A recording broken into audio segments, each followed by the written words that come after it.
ब्रह्मांड में नरक कहाँ है? सुनिए डॉक्टर श्याम सुंदर पराशर जी की यह कथा। आज की इस कथा में भक्तों आप लोगों को बताया जाएगा कि पृथ्वी से 99,000 योजन नीचे की तरफ यमपुरी का वर्णन किया गया है। लगभग 28 प्रकार के महानरकों का वर्णन है जो आज की इस कथा में आप सुनेंगे। तो प्रेम से बोलिए भक्तों, श्री राधे राधे। तामिश्र रौरव महारौरव कुंभी पाग असिपत रमण सुकर मुख लाला भक्ष वैतरणी पूयोद प्राणरोध वज्रकंटक सालमली, ये सब नरकों के नाम। किस पाप से किस नरक में कौन सी यातना मिलती है? यस्तु परवित्तापत अपत्य कलत्राण्यपहरति सही काल पाशबद्धो यमपुर सही अति भयानक तामिस्त्रे नरके बलान्यपात्यते। जो दूसरों की धन संपत्ति स्त्री पुत्र आदि का अपहरण कर ले जाते हैं, उन पापात्माओं को पकड़ के तामिस्त्र नरक में पटकते हैं, जहां तांबे के समान संतप्त भूमि पर इस जीव को छटपटाना पड़ता है, जलना पड़ता है। जो नरकों की खतरनाक यातनाओं का वर्णन किया, कांप गए परीक्षित। महाराज, इन नरकों से बचने का कोई उपाय नहीं है क्या? बोले बिल्कुल है। क्या उपाय है? बोले परीक्षित, नरकों को धोबी घाट समझो। कपड़े जब हम पहनते हैं तो गंदे तो हो ही जाते हैं। अब दो तरीके हैं साफ करने के। साबुन लेके खुद रगड़ के साफ कर लो, और फुर्सत नहीं है तो फिर धोबी घाट पर भेजो। दोनों में अंतर इतना है कि आप साफ करोगे तो बड़े प्यार से करोगे, और धोबी घाट में कपड़ा गया तो धुल तो जाएगा, पर धुलाई के साथ धुनाई भी खूब होगी। धोबी दया नहीं करता कपड़े पर। परीक्षित बोले तो आप ही एक बढ़िया सा कोई साबुन बता दो कि हम घर में ही सफाई कर लें। महाराज, क्यों धोबी घाट पे दुर्दशा कराएं? सुखदेव जी कहते हैं अच्छा नोट करो, बहुत बढ़िया सस्ता साबुन। केचित केवल या भक्त्या वासुदेव परायणा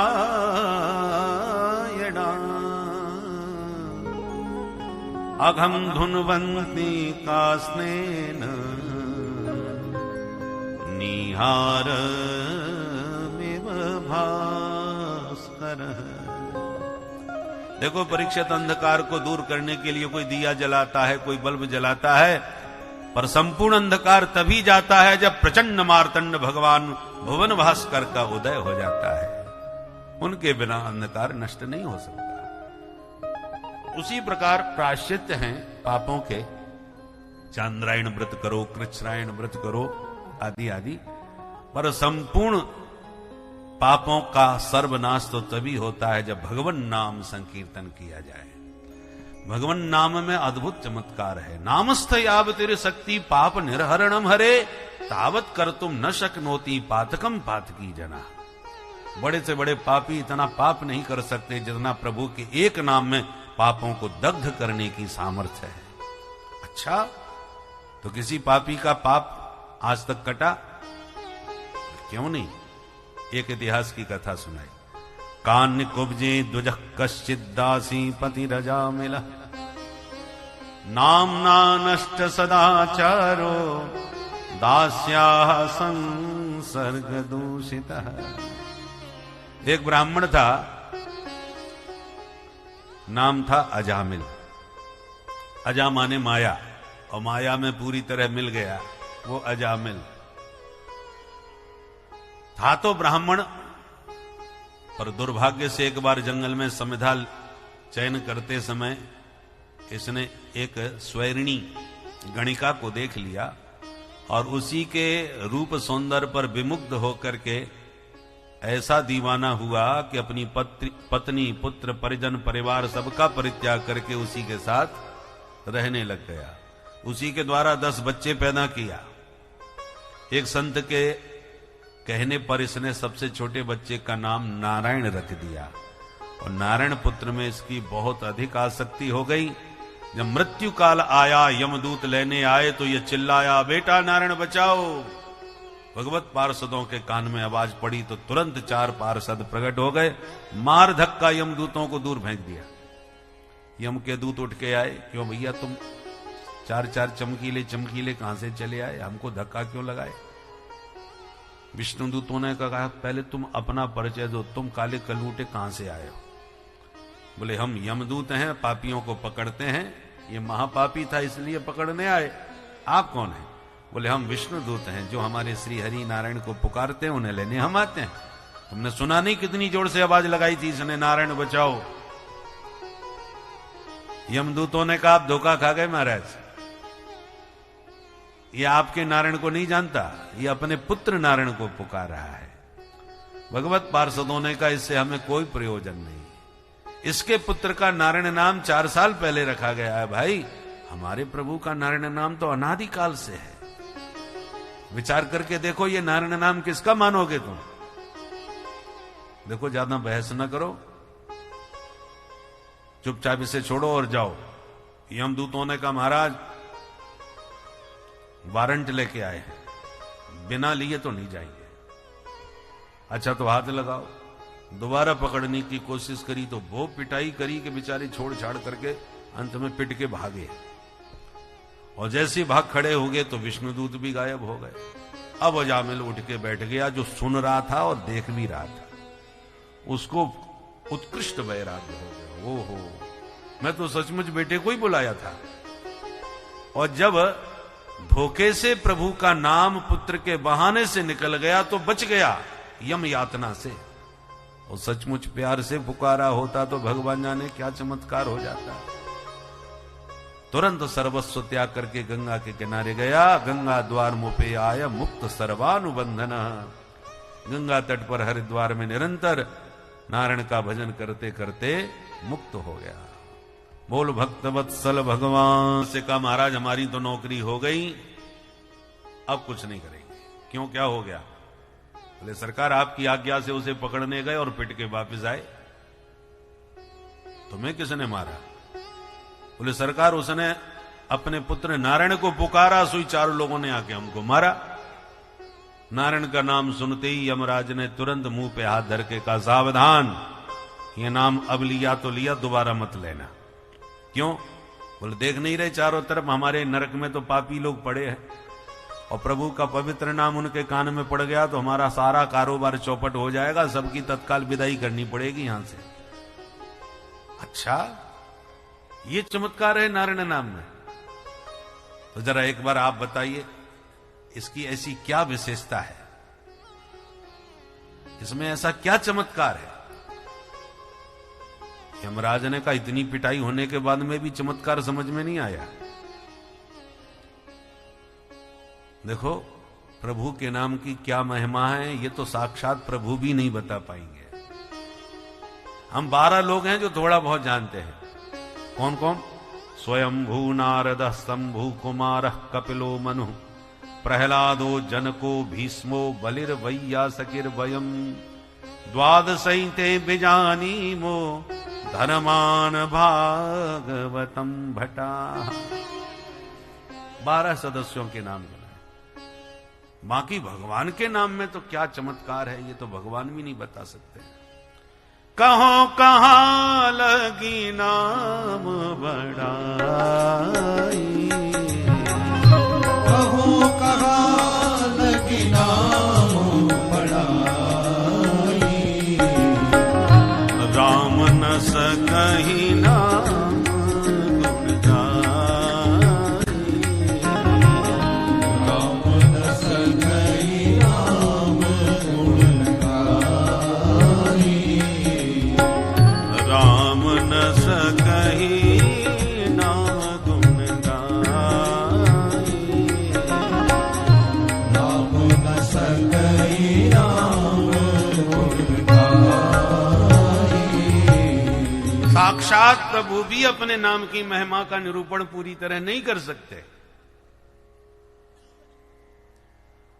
यमदूतों ने कहा हमें झंझट में नहीं पड़ना, हमें तो सीधी सीधी आज एक बात बता दो कि हम किसको लेने जाया करें।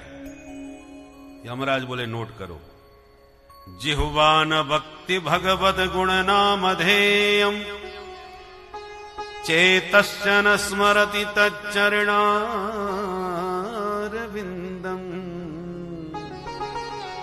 कृष्णाय नो नमति यदशिर एकदापि आनानयध्वमसतो कृत विष्णु कृत्या। जिनकी जिह्वा से प्रभु का पवित्र नाम न निकले उन्हें पकड़ के लाओ। जिनका चित्त हरि चरणों का कभी चिंतन न करे उन्हें पकड़ के लाओ। जिनका माथा माधव के चरणों में न झुकता हो उन्हें पकड़ के लाओ, बाकी लोगों से हाथ मत लगाओ। बोले इनका अपराध क्या है? बोले इनका अपराध यह है कि जिस शरीर को भगवान ने भजन के लिए दिया था वो उस पूरा जीवन इन्होंने शरीर का भोग में लगा दिया और भजन के लिए समय नहीं निकाला। यही इनका सबसे बड़ा अपराध है। पिता ने फीस दी थी कि जाओ बेटा अपने कॉलेज की फीस जमा कर देना, ले जाओ जब 10,000 रुपया, और बेटा ने 10,000 रुपए की पार्टी मना ली नए साल की, मौज मस्ती में उड़ा दिए। 2-4 दिन के बाद फिर बोला पिताजी जरा वो फीस जमा करनी। अरे 4 दिन पहले ही तो दिया था। बोल दिया तो था और बच्चे हमारे मित्र नहीं माने तो हमने उसे पार्टी उड़ा दी। 4 थप्पड़ नहीं पड़ेंगे।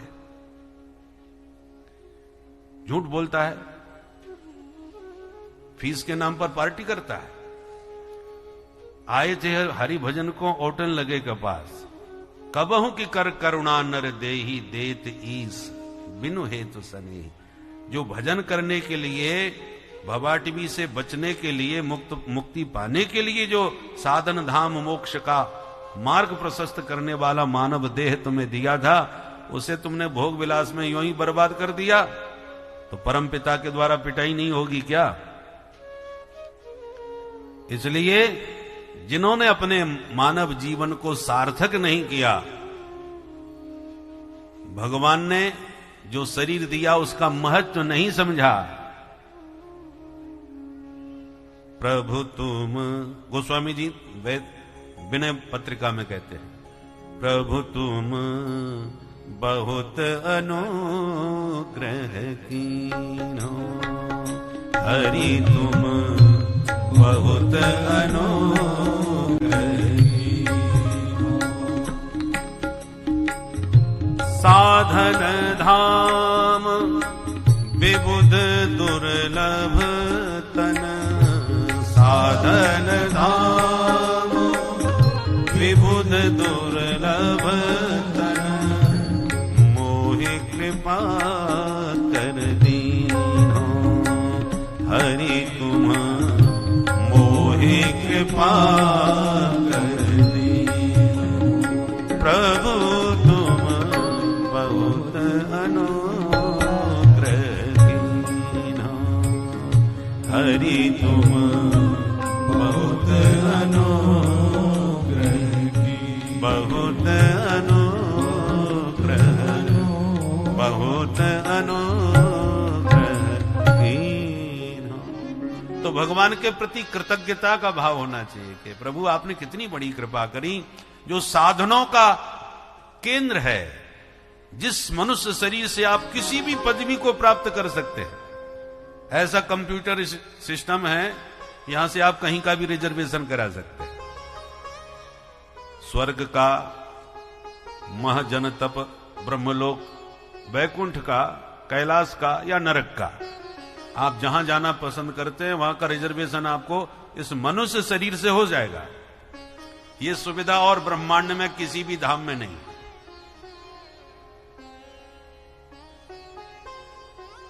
इसलिए साधन धाम मोक्ष कर द्वारा मोक्ष मार्ग प्रशस्त करने वाले साधन का केंद्र मानव शरीर को पाकर के भी जिसने इसका सदुपयोग नहीं किया, और जो दुर्लभ वस्तु भगवान ने तुम्हें गिफ्ट में दी थी, अरे भाई कोई 1 गिलास पानी भी पिलावे तो हम धन्यवाद देते हैं, और कहीं सोने की चेन पहना दे, हीरे की अंगूठी पहना दे, फिर तो कह नहीं क्या है, उसके गुण जाना न जाने कितने दिन तक गाएंगे।